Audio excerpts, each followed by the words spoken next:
What's up, everyone? Welcome back to the channel. Thanks for stopping by.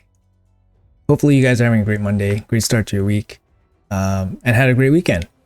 In this video, we're going to be talking about the Freya Deck of Fate event that just dropped in game. And, you know, there's only so many things worse than Plarium's event schedule for North American players, because it's, 4 a.m., 3 a.m. for me, and I'm looking at this, and I'm sick to my stomach. So let's dive into it. All right, guys. So the long-awaited Freya Deck of Fate is here. A little bit surprising since it's at the start of the week. I was expecting it to be, summon event, maybe end of week, weekend, maybe closer to the end of October, but it is here, and it's going to be a 4-day event. We're going to click on the Asgardian Deck of Fate here. We're going to check it out. Here are the following items. So I do have a screenshot here of somebody that completed the Freya Deck of Fate already. So we know how many pieces of Freya are in this, participating in this deck. So the deck has 40 cards. Here is the picture of the deck near completed. There's actually 28 Freya cards in this deck of 40. You can see like the one fragment here. It's like, oh, so sickening, right? It's like when you see this. But yeah, you can see all the rewards here. There's 28 Freyas popping around. So this is absolutely you must complete it. Basically complete. The odds of you pulling 28 Freyas is incredibly low outside of almost 40 cards. So you probably need to do the whole deck, or at least have preparations for it. I'll tell you guys right now that it's not doable by everybody. This is a incredibly difficult event. The rewards here are actually really good. I'll show you guys a comparison between all the old Deck of Fates that have similar requirements, but these rewards are actually really nice. But we are paying a hefty price for these additional benefits. And here is the breakdown for the current Deck of Fate. So I'll move my body a bit here, sorry. So you guys get the full view. So it's going to be Champion Training, Soul Stones. And we can see the values here. On first glance, they are significantly lower than what we've experienced in the past. So this led me to basically dive into all the Deck of Fate from history that have similar type of requirements. So I'll bring that up on the screen right now. So big shout out to SAPH's forehead here. I'm sorry I did you dirty here with the screenshots, but you gotta move your head, bro. Yeah, so these are all the Deck of Fates from history that have similar either training or soul stones in them. And we can take a look at what kind of rewards we were dealing with and how the breakdowns for those were. So for example, this one from March this year was for Armans, and you can kind of see the goodies that came out of it. You got gear, energy, a couple soul stones. You got 2 legendary books, so that's a big one, right? You got 2 legendary books here. Keep in mind the rewards for our current one look like this. So we got 2 legendary books in the current event, a primal shard, 6-star speed glyph, void shard as well, and then 5 of the big essences. So versus the Armans ones, which is actually pretty good in terms of overall rewards, but instead of gear, you get a champion. Keep that in mind, guys. So you got 2 legendary books, so that kind of stacks up. The big difference here is the mythical book and the middle soul stone. So the middle soul stone, I mean, we can compare that probably similar to a void shard, let's say, and then the mythical tome versus, let's say, the primal shard, I don't know, plus the 6-star speed glyph, I guess. But anyways, the rewards here are pretty similar in terms of value, but here you get the Freya versus gear. I'm not going to be, I'm pretty sure most people would say yes, the champion is higher value. With that in mind, we compare the Armans training point requirements or breakdown. You got 300 for a 6-star, and then our current one, this is our current one right in front of us, is only 200. You literally lost. You lost a third of what your points were getting previously. So you go 100 down to 70, 50 down to 35, 15 down to 10, 5 down to 3. Yeah, the point cut is insanely massive here. Yes, the rewards are better, but man, this is a huge premium for this deck of fate. And just for interest's sake, I did break down some of the other deck of fates as well with similar requirements, like I said. So for this one, it was from September 2023. The point totals you can see have been steadily, decreasing for how much points you get for whatever you do. As you see here, it's 385. It went down to 300. 6 months later, 130 down to 100, 65 down to 50, 20 down to 15, and you kind of see the trend, right? You can see the rewards here. Again, they're not as good. The rewards are getting better, right? So from September to March, the rewards got significantly better. They're both gear-related deck of fates, but the one in March is significantly better. You get legendary tomes, you get, the middle soulstone, you get a primal mythical book. Sorry. So makes sense. Makes sense that the price would go up.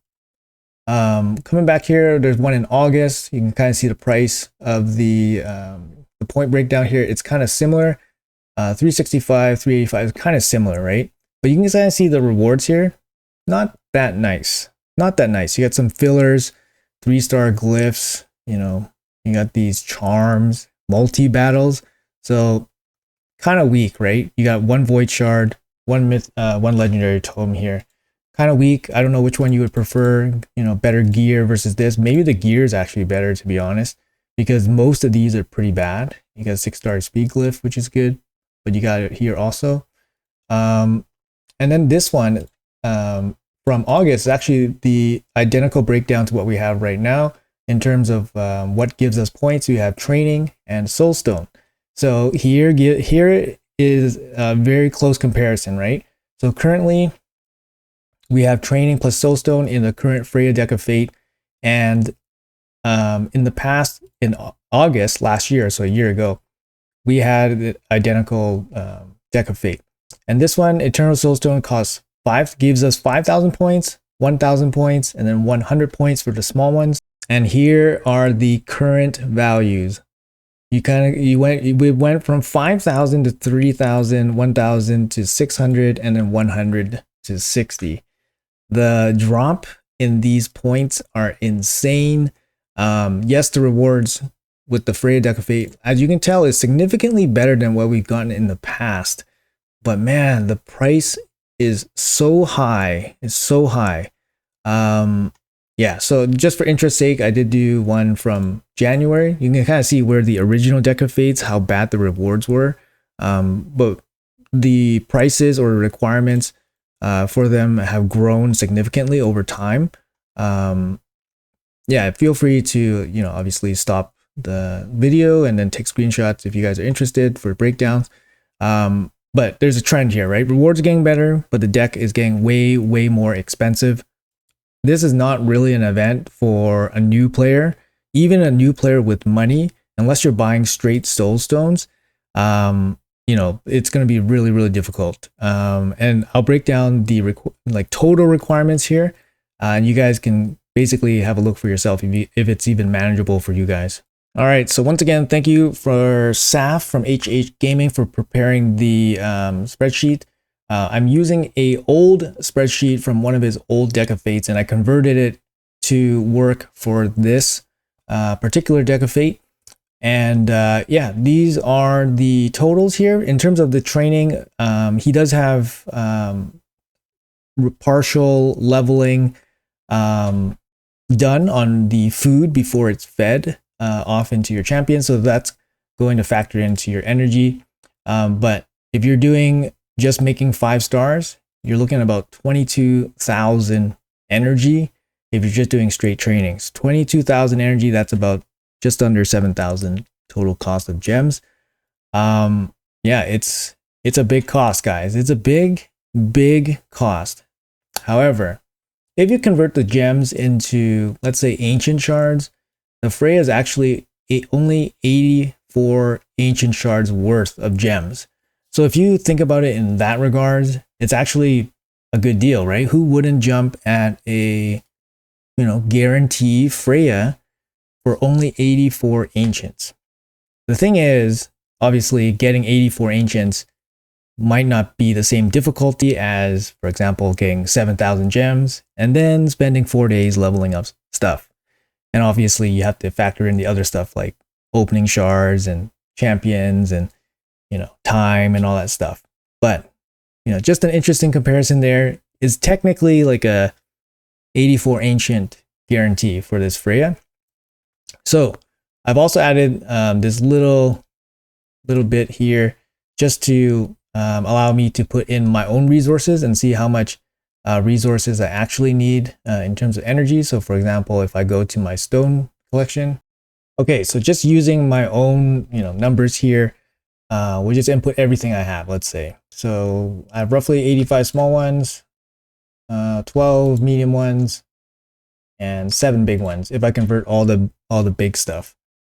So yeah, so I have 33,000 points from all my stones. And that means I only need a very small amount of energy to finish off this deck of fate just from training.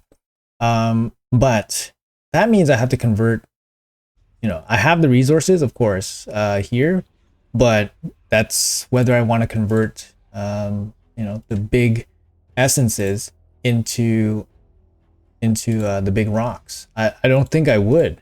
I think I would take the grinding route and grind out training and use energy instead of using this super hard resource to grind out to sell big rocks, sell and convert into big rocks. The big thing is I have gems and energy I can supply and use, and this is part of the resource management, right? You have to figure out exactly what you can actually use and what you value more. I don't think it's a stretch to say that everybody probably values this big resource very highly, right? Like the Eternal Soul Essence, because it takes forever to get. So this compared to gems or energy is a no-brainer to preserve this and use gems, but it's significant time and effort investment to grind out this much amount of training. So for example, if I cut down the smalls, I definitely don't recommend using smalls for this type of event. It might help you out a little bit, but smalls have more value in like chases, right? Where you get more value from the stone, from the soul that you pull. In this event, you only get points for the cost. The bigger stones will give you more value as opposed to the little ones. But I totally understand if you want to use the little ones, because then obviously training's a bit annoying. So if I've basically fixed this to what I want to spend, so there, I only convert 15,000 with these middle ones and the 3 big ones. And then for me, this event's going to cost me about 13,500 energy, which is about 4,000 gems. Of course, this doesn't factor in like pulling food, mystery shards, and all that. So some tips for you guys. Basically, what I've been doing is I've been buying stuff in the market, like even like this. I've been just picking it up because I have lots of silver, so I'm converting my silver resource into basically resources I need to complete this deck by buying stuff, champions in the market. So this is one way to do it. It might not work for you guys, but it takes less pressure off of your mystery shard count. And also you're pulling mystery shards outside of summon events. Like for example, mystery shards are really good for you to finish off like champion chase or summon rushes for fusions and whatnot. Whereas buying stuff from market can only really help you during champion chase. So I definitely recommend trying your best to save your mystery shards if you can, and go through avenues like the market to pick up additional champions to train. The other thing that might help you guys out with in terms of alleviating some of the energy cost is actually focusing on brews. So I never really talk about my training strategy, but for me, brews, I see them as energy, and brews don't have value to me. They don't have value to anybody outside of this training tavern. You can't really turn brews into gear. You can't turn them obviously into energy. You can't turn them into really anything, but you can turn them into points for champion training. And this, as a result, alleviates some of the pressure on your gems, on your energy stores.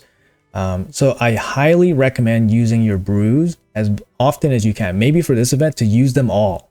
Because unless you're stacking them up specifically for a reason, there's no reason to keep this and use gems or energy instead, if that makes sense. For me, I run these really tight. This is actually really high for me right now.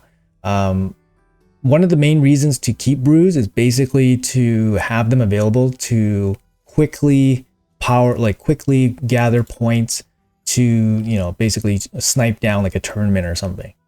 If that's your cup of tea, go for it. But I highly recommend using your brews to alleviate some of the pressure off of your energy stores.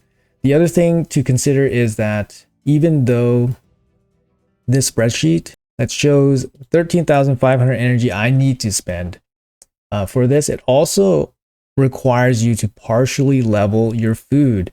In this spreadsheet from SAPH, these are the assumed targets for each partial food. So he's doing level 10 for rank 3, 15 for rank 4, 21 for rank 5, and 30 for rank 10.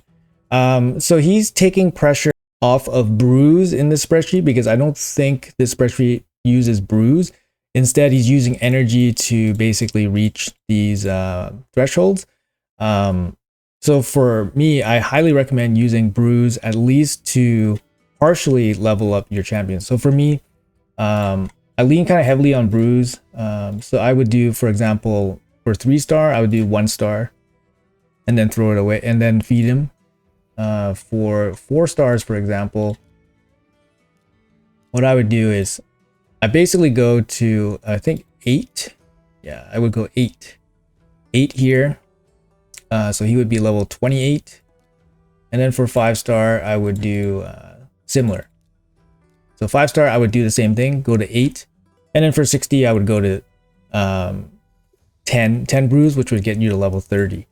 I think that's just leaning a little bit more heavily on brews to get you points instead of spending energy. And that's kind of why my brew count isn't really so insane. I feel like I said, brews, use them as currency. And this is the most important part that they can help your account, right? Basically by taking pressure off your energy so you can use your energy for something else. And this is just regular practice, not just this practice for the Deck of Fate, right? So whenever I do training, I use brews if I can, then I use my energy for other things. For example, grinding gear, Minotaur, whatever, right? But yeah, so that's kind of the way I would do it. And also, I'm not afraid to basically like take a champion, take brews, and then max them out. So for example, let's say you're running brutal 12-3 campaign, which is where you should be running for some of these. For this type of event, you get a ton of silver, you get the mystery shards back, so you can summon them, so you can trade more food. For example, if you're doing nightmare campaign, you're definitely going to run low on mystery shards for these super heavy training events. But here, just for this example, it takes 11 brews to max out a level 3. If you have 3 level 3s, it takes you 33 brews. Those 3 level 3s will be maxed out. If you did the same thing with energy in 12-3 Brutal, it costs you about 180 energy to fully max out 3 level 3s. So you can kind of view 33 brews equivalent to 180 energy, roughly speaking, right? So I'm just using that as an example of how like brews equals energy in the end. So yeah, guys, for this Deck of Fate, you're looking at we lost 1/3 of the value from our training points, and then we lost a lot. We lost 2,000 from 5,000. Like we lost a lot of points from the soulstone summons. So this is big cost here. I definitely don't recommend this for anybody new or mid game even. It's just a massive amount of resources. I can't imagine many people will go for this other than just buying soulstones. And even if you bought soulstones, it's going to cost you 13 big guys, right? So what's the cost of 13 big guys here? I don't even know. What are these costs now? One big guy costs, what is that? 25 bucks US? It's probably 25 bucks US, right? So you can buy 5 of them here. anyways, anyways, it will cost you 13 of these guys. So 13 big guys at 25 US each, 325 US dollars, and then you can have a Freya. I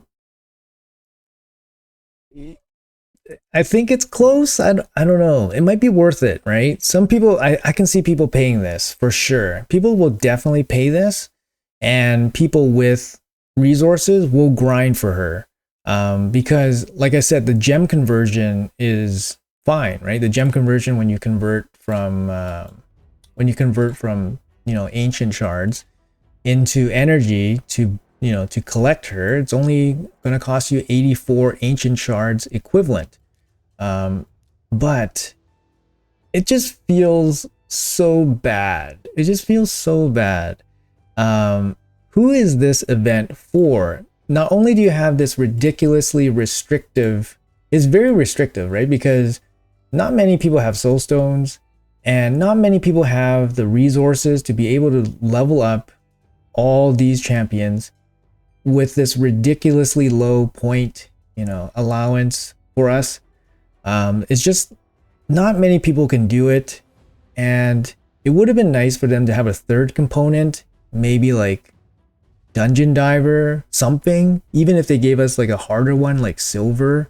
Silver, I think, is generally hard, and not many people can do that either. But if they gave us dungeon diver, training, and soul stones, like a third component, it would have been a lot easier.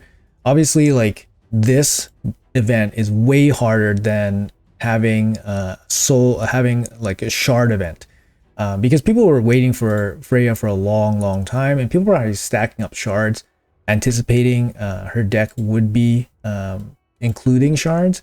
But in this case, of course, Plarium maybe was aware, probably, of player tendencies. They're pretty good with that, right? They know what's going on. Finally, is Freya even worth the trouble? Like over time, I think in the beginning she was really hyped up, and she's good. I play tested her on the test server, a couple weeks ago. She's good, right? She has a cool passive that might see, personally, I think she might see this passive do some cool stuff in the future. Obviously, new content, all that stuff. These type of, cheat death passives generally have ways of beating content that is not obvious when you first look at it. For example, Godseeker Neri's passive, for example, right? The instant turn is also a little bit interesting because it's, it gives you that extra kind of intangible power from this passive. Again, we might not know exactly how to use it, but it might be really strong in the future. That's probably her biggest sell. A 3-turn cleanse, great. She puts increased defense. Sorry, 3-turn cleanse here. It's great, block debuffs. And then, of course, 3-turn increased defense with the big shield. And then the AoE provoke here. The provoke's not great. I'm going to tell you guys that right now. It's a 40% chance to provoke. It's not great. People saying that it can basically be your provoke champion for Hydra. No. It cannot be. 40% is not great. So she's a good backup, but it's not great. I think her best role is maybe like put her in a hex set so that she can actually do provoke plus hex. But she only has one attack, so you know what I mean? Like she might not even be super reliable as a hexer either. But yeah, her biggest sell is probably her passive. She has good moves. She's good all around. Is she gonna be, the champ where you basically lose 4 days of sleep for? I don't know.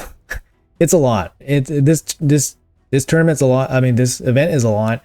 I think most people won't do it because it's too much. And I don't think people have the resources to do it. For example, soul stones is just not something that people have. And unless you're willing to spend money, right? If you're not willing to spend money, you won't have these resources. Even for me, like I have 3 of these big guys, which is like a record for me. And that's because I maxed out the last 2 champion chases because they were, good events. I maxed them out, and usually I don't. So I'm lucky to have 3 going into here, but the value of them aren't even super significant to cover the cost of this event. So even for myself, looking at this, I'm like, oh man, I'm going to dread the next 4 days if I want to get her. And personally, I will probably get her, just because my general level of activity is quite high, that I should be able to get her, and I have the resources for her, so I'm not going to back down from that. But if you hop over to like my secondary account, this one might not be able to get her. Like I only have 3,000 gems, so that's only half the gem requirement, and I don't really have that many soul stones. Like I can go here and buy 31 of these if I'm desperate. You know, I can buy 2 of these guys. Like I can basically spend these hard to get resources to finish this deck if I'm super desperate. But I'll try to do it on my secondary account as well, as frugally as possible. But you can kind of see here I'm very low on the gems, but it is a 4-day event, so keep that in mind as well. So you'll be grinding your energy, your dailies, to try to make up you know, the energy or, you know, gem resources that you're missing. Also keep in mind that Cintranos is resetting, so keep in mind, go for the energy levels. You guys can pick up some extra energy here along the way. Maybe there's like a 5 soulstone level as well, like a 5 little soulstone level. So you guys can pick up energy there as well. Also keep in mind that your clan shop resets, so you might have energy here as well. Just something to look out for, guys. But honestly, like the energy you can pick up from various areas in the game is literally a drop in the bucket to what you need. Maybe I would recommend trying to do campaign and then trying to go for this immortal soulstone. Keep in mind that if you're going for the fusion, you're also having to do the spider tournament as well. So it might make sense to obviously train in the spider tournament. So for example, solo Eric's can do it. So I use a solo Eric's for spider tournaments. This is not turn attack, so these runs can take forever and you can just train food at the same time. It's all good. That's actually probably like the best thing you can do because you're maximizing your energy. You're finishing off the spider tournament, you're doing dungeon divers, you're farming training points as well. So that's probably the best thing you could possibly do right now is have an Eric's, have it be properly geared out, and be able to farm spider tournament. But yeah, it's not much, right? It's still probably not enough. It's still not enough. If you're planning just to do spider just to get this, it's probably not worth it, because this is a ton of energy. This is like, I don't know, 7,500 energy, 7,000 or 7,500 energy, even if you're super efficient, like doing level 20 or something. If you're doing level, like, I don't know, if you're doing hard 10, it's probably like 8,000 energy or something. But this is really expensive and it's not really worth it. So 8,000 energy, if you put that all into like just campaign farming, you're probably better off just doing training, because you'll be like 1/3 of the way there already, instead of trying to, you know, shoot for like a 600 point rock. So it's totally not worth it. But it is worth it if you want to like basically just do, you know, campaign farming and then do the dungeon divers that way. But anyways, guys, hopefully this video is a incredibly thorough breakdown for you guys. Hopefully it was informative. Hopefully I gave you guys some tips on how to do this, but I think most people won't be doing this. It's just too crazy for most people, or too expensive. Yeah, because like I said, no one's going to have stones unless you buy them, so it's going to be expensive. And for that training amount in terms of energy, it's just too crazy for most people. So keep that in mind, guys. Hopefully this was helpful. Let me know in the comments below what you guys are planning to do.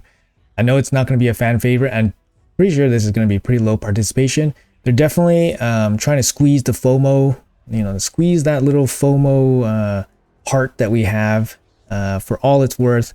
But, you know, we must be strong. I think she's still going to be in the pool, right? She's still going to be in the pool. There's no real FOMO. She's a good champion, but don't kill yourselves the next 4 days for her. And, you know, definitely plan it out. Definitely plan it out. Have a look at your resources. See if you can do it. If you can't, just let it go. That's all you can do. Unless you want to spend money, then, you know, you have some access here with the shop and stuff, right? But, you know, actually, do you even have access? Oh, here we go. Here we go. You got to buy these guys after. So the big ones, you can only buy 5. And then you got to buy these shitty ones. These ones are only worth 600 points each.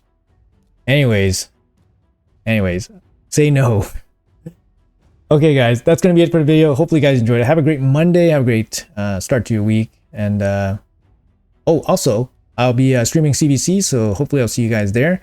It's going to be around the start of CBC. So anyways, guys, thanks for watching as always. Appreciate you all. Take care. Have a great day, and I'll see you guys in the next video.